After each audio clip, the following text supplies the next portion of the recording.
Hi, I'm Tim. Welcome to the Tim Racer Podcast, Episode 1. I have to admit, I think that my entrance into sim racing might be a little different than most people. Though, I don't know. I'm sure some people follow the same path I did. Let's make this a little bit of an origin story. This is a podcast I like to do at least once a week about racing, both digitally and in the real world. Because I'm thoroughly addicted to both. I really enjoy sitting down and watching a good race. I also really enjoy plugging my wheel in and playing F1, as you see footage from my career mode, my offline, just playing for myself career mode. I also really enjoy iRacing, though the hardcore sims, I'm very new, and I've got a lot to learn. That being said, I'd like to talk a little bit about how I got into racing, both forms, simulation racing, as well as the real world fandom that I now have. Spoiler alert, I am not a NASCAR fan. I know Americans tend to be lumped into the NASCAR book, but I tried many times over the years because I'm a sports fan.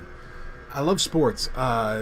If you can see the Manchester United stuff in the background, I absolutely love soccer, and I'm going to call it soccer anytime I refer to it, simply so there isn't confusion as to what I'm talking about. You say football, and most Americans know what I'm talking about, but if you happen to be literally anywhere else in the world, when you hear the term football, you think of something else. So, yeah, I really love sports, and over the years, I've really enjoyed some racing video games as well. NASCAR had made some video games that I played pretty extensively in the early 2000s, 2002, 2003 on the original Xbox. Before that, Gran Turismo on PlayStation 1 and PlayStation 2 editions, Forza for the Xbox and Xbox 360. I enjoyed these games a lot, but could never really, every time I attempted to, get into real world racing, because the only series that I was exposed to and was readily available was NASCAR, and the times I tried to watch it, I couldn't find a passion for it at all. But what happened is kind of I think is kind of interesting. I have an illness. I used to drive semi-trucks for a living, and I did that for a long time, and then I got sick, and my illness really laid me down. I couldn't really, I'd have weeks, longer than that sometimes, periods of time where I would not be able to really leave the house or do much of anything. I've had extended hospitalizations. The longest was 7 weeks long,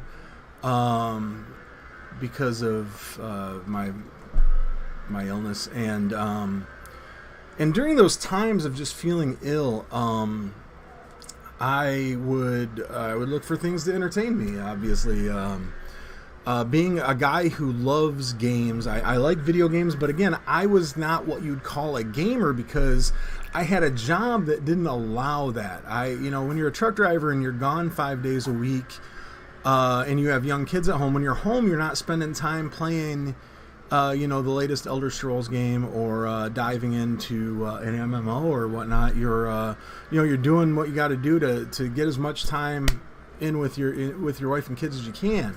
And so for a long time, video game playing was secondary to just being a dad and a husband. But when I got sick, I had time for games, but I didn't feel very good. So playing games still wasn't high on my list of priorities. But YouTube was a thing, and watching other people play video games is something I still thoroughly enjoy. And I remember a few years ago, my son had asked if I could purchase a game off the Xbox Live Store. my console at the time was an Xbox, or still is an Xbox One. And I happened to go to the store and I noticed that F1 2015 was on sale. And obviously I'm aware of F1. I'm pretty sure anyone who has any interest in any sports at all knows F1 to some degree, right? You know F1. So I didn't buy it, but I was curious about it, and so I later that day just kind of looked up F1 on YouTube, and I found Ben Daly's channel. He was doing a F1 career mode for F1 2016, which had just came out at the time, maybe a month in, and I started watching his videos, and I was intrigued.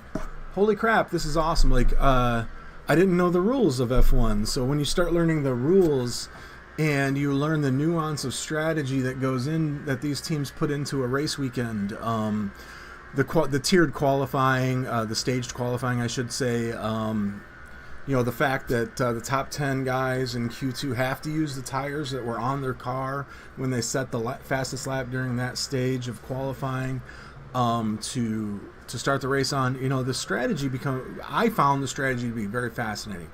I also liked, and it's a thing I love about soccer, that parity wasn't a priority in F1. As you see me, my driving is suspect at best sometimes. Like I said, I'm pretty new. And I like that some teams are haves and some teams are have-nots. I like that about soccer. I like that about F1 racing as well.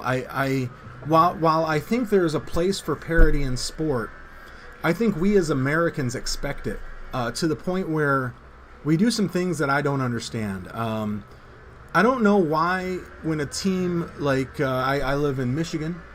And the local team here, the Detroit Lions, much like the Cleveland Browns last year, had a season where they didn't win a single game. And in world football, when that happens, you don't get rewarded with the best draft pick. You get kicked out of the league. Americans can't handle that sort of total brutality. I like it. I like the fact that there are two races in an English Premier League season. One for the championship or a European tournament place, and one to just stay in the league. I like that about those sports, and I like that about F1. Maybe not, there's not the promotion relegation, but I like that some teams are just bound to dominate, and other teams, if they do well, it's because they had to overcome that financial hurdle. And so I became a fan pretty quickly of Formula One, and I started playing F1 2016. But I still didn't know what a sim racer was. I didn't know what sim racing was. I'd never heard the term. Ben Daly on his channel doesn't really talk about sim racing. But I was intrigued, and at one point, Ben did and I'll leave links to, because I'm going to talk about a lot of YouTubers during this podcast or vlog or whatever you want to call it. But Ben Daly did an unboxing of a racing wheel, and it had never occurred to me that these things existed. Some of you are thinking, wow, what the hell? Of course they exist. Again, racing has never been inside my sphere of influence. There's no one around me in my daily life that is a racing fan, NASCAR or otherwise. This is something that is totally new to me. When I found this, I was 38 years old. I'm 40 now, and I had no idea there were things such as the Blancpain GT, Blancpain, whatever you want to, however it's pronounced. I had no idea that it existed. I had no idea, outside of the 24-hour Le Mans, that these endurance series operated the way they do, with multi-tiered races going on, multi-class races. I had no idea that IMSA, even in the United States, was a thing. Because it was never something that I pursued, and it was not something that anyone around me was interested in. So when I opened the door and started watching F1, there were things about it that I loved, but there were also things about it that I still question, and that I still don't quite understand. Penalties, for one thing. it seems to me the FIA are pretty arbitrary when enforcing the rules. Convince me otherwise. And yeah, so he unboxed this awesome racing wheel, and I got curious about this. So I kind of looked up different racing things, and I found the next channel I kind of stumbled onto was Empty Box's channel. And his Sim Racing 101 series, which I think is fantastic. My 10-year-old son is watching it as we speak, because he is very interested in this as well. And from Empty Box, I found Matt Malone's channel, who I think Matt does primarily Twitch streaming, but uploads his videos to YouTube. And that's kind of where I first heard the term sim racing. And, you know, Matt Malone and Empty Box both do a lot of iRacing videos, so that kind of turned me on to that. But then I found Jimmy Broadbent, who was really, he didn't get the ball rolling, but he really put the nail in the coffin, and I was hooked on this idea of sim racing. His passion for it, the variety of content he provides, and just when you take him along with the other F1 YouTubers I've now discovered, Arava, sorry, not that you'll probably ever see this, but fantastic channel. Tom97HD, another great F1 YouTuber. And I knew then that I wanted my own force feedback wheel, and I wanted to do these things. I wanted to enjoy them. I had lost a lot of my hobbies because of my illness. And I was really looking for something to be passionate about, and I thought that I had found it. So started researching wheels. I settled on a Logitech G920 because the price point was okay for me. I also had I also had, and I have an Xbox One and a PC, so I wanted to be able to use it on both. And I kind of jumped in with 2 feet, and that's my MO. I don't go into anything halfway. And I guess some people watching this would probably say, well, you bought a Logitech G920. That's about as halfway as you can get. Yeah, but try to justify the cost of a Fanatec CSL to your wife when the Logitech's already close to $300 US. And but what I did do was I already had a multi-monitor set up, so I picked up a third monitor so I could have triple monitors. But I also bought an Oculus Rift. So yeah, I jumped in with both feet. And I started doing this, and I am absolutely enamored with sim racing. I am hooked. I love it. I do it every day. I plug in and drive anything I can. I love F1. I love F1 2018, even though I think there are some issues with it. I thoroughly enjoyed F1 2017. I am on iRacing, and I am terrible, but I practice a lot, and I'm trying to get better. I have a Assetto Corsa. I thoroughly enjoy that. I have modded the crap out of it, and have made great use of the custom championship option. I love Project Cars 2, though I think the handling on Project Cars 2 is something I really have a hard time with in certain cases. GT cars I do okay with. The LMP3s, man, I can't get that thing around the track. If you've got a secret, let me know. But I am hooked, and I am also hooked on real-world racing. I've expanded beyond Formula One. I have discovered through sheer accident, actually it's because Pascal Wehrlein used to be an F1 driver. He's not anymore. So I was curious, what does an F1 driver do after he loses his F1 driving job, after he loses his seat? Well, he went back to where he started, DTM. Well, maybe not where he started, but where he was before F1. So I'm immediately curious, what's DTM?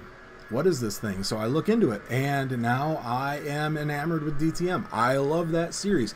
It might be my favorite championship series that I've found so far. I watch it religiously. I have not missed a race this season. I'm thoroughly intrigued by everything that happens. I think the racing is fantastic. I think the on-track product exceeds that of what Formula One delivers. My opinion. If you don't agree, that's fine. But I am a great fan. I don't understand why Mercedes is pulling out of. I don't understand why Mercedes is pulling out of DTM. I think DTM's got a bright future. I think that it could go global.